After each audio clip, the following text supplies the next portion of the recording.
கவனமாக நிகழ்ச்சியை கவனிக்கணுன்றக்காகவும் அவங்கள என்கரேஜ் பண்ணணும் அப்படின்றக்காகவும் எல்லா நிகழ்ச்சியிலையும் ஒரு 5 கேள்வி கேட்டு கிஃப்டெல்லாம் கொடுப்போம் மேம். ஸோ ஃபஸ்ட்டு கேள்வி கேட்டோம், யாருமே சொல்லலை. அந்த அடுத்து 4 கேள்விக்காக ரெடியாக இருக்காங்க. ஸோ 2வது கேள்வி கேட்டுடலாமா? ரெடியாக இருக்கீங்களா? அதுக்கு முன்னாடி பெண்களுக்கான விருது விழா. ஆனால் ஆண்கள் தான் எப்போவுமே எல்லா கல்லூரியிலுமே ரொம்ப எனர்ஜெட்டிக்காக கைத்தட்டி என்கரேஜ் பண்ணுவாங்க. யார் அதிகமாக கைத்தட்டுறாங்கன்னு ஃபஸ்ட்டு பார்த்துடலாம். சரியா? பார்த்துடலாமா? பெண்கள்லாம் ஒரு முறை ஜோராக கைத்தட்டுங்க பார்ப்போம்.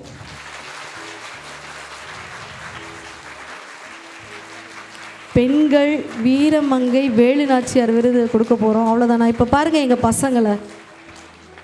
ஆண்கள்லாம் ஒரு முறை ஜோராக கைத்தட்டுங்க பார்ப்போம். பார்த்தீங்களா? பசங்கனாலே ஒரு தனி ஃபயர் இருக்கும்ல. சூப்பர். எனக்கும் 2 பசங்க இருக்காங்க. ஆனால் இப்படி இல்லை, அங்கே இருக்காங்களா பிங்க் சட்டை போட்டு, அவங்க தான் நான் பெத்த பிள்ளைகள்.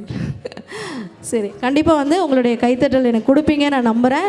எனக்காக இல்லை, நம்மளுடைய குழந்தைகளுக்காக ரொம்ப தூரம் ப்ராக்டிஸ் பண்ணி அழகாக பர்ஃபார்ம் பண்ணியிருக்காங்க.